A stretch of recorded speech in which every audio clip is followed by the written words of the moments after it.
दोस्तों, बुधवार 3 मई को मणिपुर में एक आदिवासी एकता रैली निकाली जाती है। जी हाँ, रैली में मेनली सारे स्टूडेंट्स ग्रुप थे। लोग कई जगहों पर इकट्ठा होने लगते हैं, जिसके बाद यह एकता रैली हिंसा और आगजनी में तब्दील हो जाती है। धीरे धीरे यह हिंसा कई जगहों पर फैल जाती है। मणिपुर के मुख्यमंत्री बीरेन सिंह ने हिंसा को रोकने के लिए सेना से आग्रह किया, जिसके बाद इंडियन आर्मी, असम राइफल्स और मणिपुर पुलिस के कलेक्टिव एफर्ट से हिंसा को काबू कर लिया जाता है। राज्य के कई जिलों में धारा 144 के तहत कर्फ्यू लगा दिया गया। इसके साथ ही पूरे मणिपुर में अगले 5 दिनों के लिए इंटरनेट सेवाएं पूरी तरह से बंद कर दी गयी। Large gatherings have been banned and mobile internet services have been suspended in Manipur.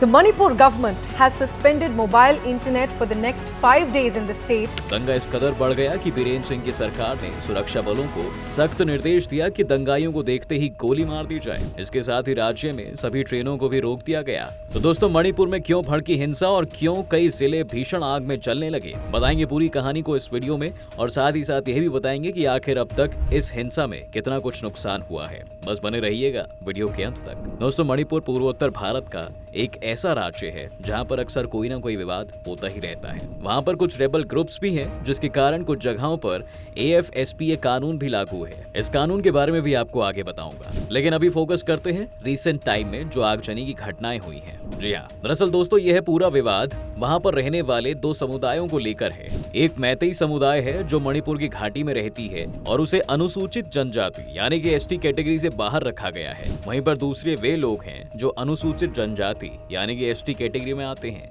तो मैतेई समुदाय की लंबे समय से डिमांड है कि उन्हें भी ST कैटेगरी में रखा जाए, जिससे उन्हें भी राज्य की सुविधाएं मिल सके जो अभी तक नहीं मिल पा रही हैं। लेकिन मैतेई समुदाय के इस डिमांड पर ST कैटेगरी वाले लोगों को प्रॉब्लम है। उनका कहना है कि मैतेई लोगों को ST कैटेगरी में ना रखा जाए, नहीं तो उन्हें भी आरक्षण मिलने लगेगा। मैतेई के मांग के विरोध में ST कैटेगरी के लोगों ने 3 मई को आदिवासी एकजुटता मार्च निकाली गई और यह रैली हिंसा में तब्दील हो गई। यह रैली मुख्य रूप से चुराचांदपुर जिले के तोरबंग इलाके में all tribal student union Manipur यानी कि ATSUM द्वारा बुलाई गई थी, लेकिन सभी 10 जिलों में मार्च निकाला गया था। हिंसा आग की तरह राज्य के दूसरे जिलों में भी तेजी के साथ फैल गई। हिंसा को काबू करने के लिए मणिपुर के CM N बीरेन सिंह ने सेना से बात की, जिसके बाद सेना और असम राइफल्स ने मोर्चा संभाल लिया। मुख्यमंत्री ने भारत के गृह मंत्री अमित शाह से भी हिंसा के बारे में भी फोन पर बात की थी। गृह मंत्रालय द्वारा रैपिड एक्शन फोर्स की कई कंपनियां भी भारतीय वायुसेना के विमानों से मणिपुर भेजी गई और 4 मई की सुबह तक फोर्सेज ने हिंसा पर पूरी तरह से काबू पा लिया था। लेकिन हिंसा पर काबू पाने के लिए फोर्सेज को काफी मशक्कत करनी पड़ी। उपद्रवियों पर पुलिस ने आंसू गैस के गोले दागे। पुलिस ने कहा कि हालात को देखते हुए गैर आदिवासी मेजॉरिटी वाले जिले इम्फाल पश्चिम, काकचिंग, थौबल, जिरीबाम और विष्णुपुर और आदिवासी बहुल चुराचांदपुर, कांगपोपकी और तेंग नौपाल जिले में कर्फ्यू लगा दिया गया है। पूरे राज्य में मोबाइल इंटरनेट सेवाओं को तुरंत ही अगले 5 दिनों के लिए बंद कर दिया गया है, लेकिन ब्रॉडबैंड की सेवाएं अभी चालू हैं। दंगे में फंसे करीब 9000 लोगों को अब तक सुरक्षा बलों ने सुरक्षित जगहों पर पहुंचा दिया है।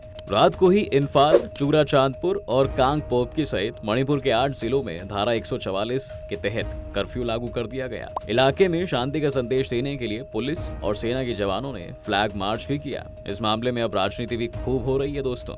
वहीं भारतीय जनता पार्टी को इसके लिए जिम्मेदार बताया है। पार्टी के अध्यक्ष मल्लिकार्जुन खड़गे ने आरोप लगाया है कि बीजेपी की नफरत और बांटने वाली राजनीति इन सब के लिए जिम्मेदार है।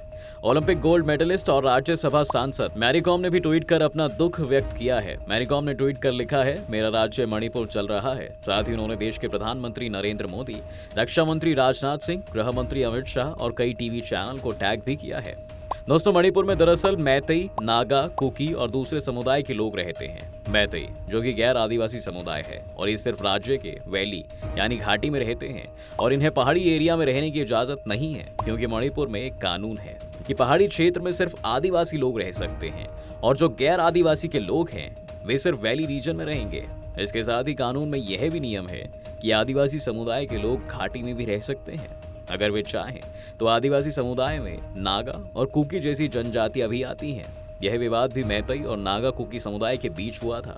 दोस्तों मणिपुर का एरिया लगभग 22,327 वर्ग किलोमीटर के दायरे में फैला हुआ है। इसका 2,238 वर्ग किलोमीटर यानी कि 10.2% इलाका ही घाटी है, जबकि 20,089 वर्ग किलोमीटर यानी लगभग 89% से ज्यादा इलाका पहाड़ी है। मैतेई हिंदू हैं और इसकी आबादी यहाँ पर 53% से ज्यादा है। कानून के तहत ये 53% आबादी जो गैर आदिवासी है मात्र 10% के एरिया में रहने के लिए मजबूर है, जबकि नागा, कुकी और जो दूसरे आदिवासी समुदाय हैं और जिनकी आबादी लगभग 40 से 45% वो कुल नवासी एरिया में आराम से रहते हैं। नागा और कुकी से आने वाले ज्यादातर लोग ईसाई हैं और इन्हें हर तरह की आरक्षण वाली सुविधाएं भी मिलती हैं। इन तीनों के अलावा यहाँ मुस्लिम आबादी भी है दोस्तों। साथ ही यहाँ गैर आदिवासी समुदाय से आने वाले मयांग कम्युनिटी के लोग भी हैं जो देश के दूसरे हिस्सों से आकर यहाँ पर बस गए हैं। मैतेई समुदाय को अनुसूचित जनजाति का दर्जा नहीं मिला है, इसलिए वो पहाड़ी इलाकों में नहीं बस सकते हैं। साथ ही उन्हें और भी कोई सरकारी लाभ नहीं मिल पा रहा है। यही उनकी समस्या है और इसके लिए मैतेई समुदाय के लोगों ने मणिपुर हाईकोर्ट में याचिका दायर भी की थी कि उन्हें भी अनुसूचित जनजाति में शामिल किया जाए। उनकी यह डिमांड नागा और कुकी आदिवासियों को सही नहीं लग रही है। उनका कहना है कि अगर मैतेई के लोगों को एसटी कैटेगरी में रखा गया तो उनकी जमीनें बट जाएंगी। All tribal student union Manipur के छात्र संगठन ने वहां के नेताओं पर आरोप लगाया है कि ये नेता खुले तौर पर मैतेई की मांग को सपोर्ट कर रहे हैं, इसलिए इन्हें एकजुट होकर आदिवासी हितों की सामूहिक रूप से रक्षा करनी होगी।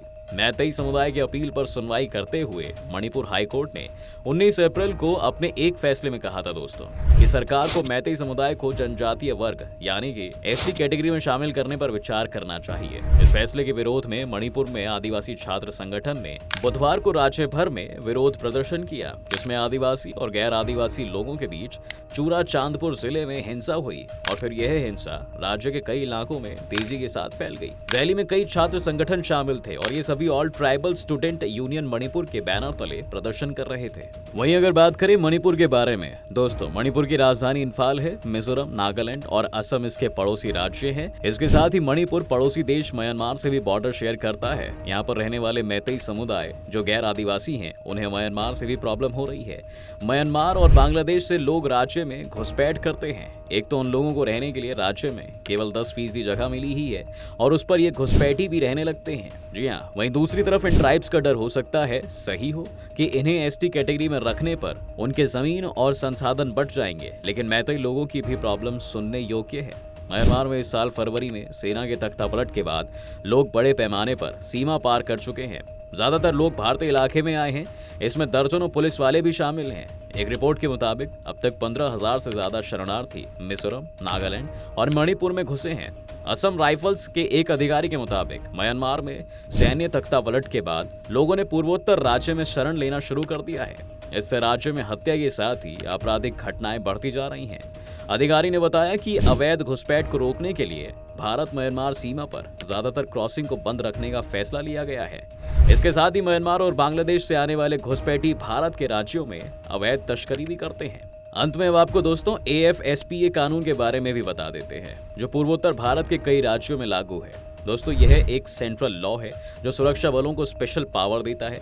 इस पावर का यूज एरिया में हो रहे विद्रोह को रोकने के लिए किया जाता है। आप जानते ही हैं कि मणिपुर सहित दूसरे राज्यों में कई विद्रोह हो चुके हैं। यह कानून बहुत ही सख्त है। इसमें किसी को भी केवल शक के आधार पर गिरफ्तार करना, तलाशी लेना और यहाँ तक कि मारने तक का प्रावधान है। फिलहाल आज के लिए दोस्तों इस वीडियो में इतना ही। आगे भी इस तरह के वीडियोस पाने के लिए आप हमारे चैनल को सब्सक्राइब जरूर करें और साथ ही बेल आइकॉन को प्रेस कर दें, जिससे कि चैनल के सारे अपडेट्स आपको तुरंत अपने मोबाइल फोन पर मिल जाएं। वीडियो देखने के लिए आप सभी का बहुत बहुत धन्यवाद।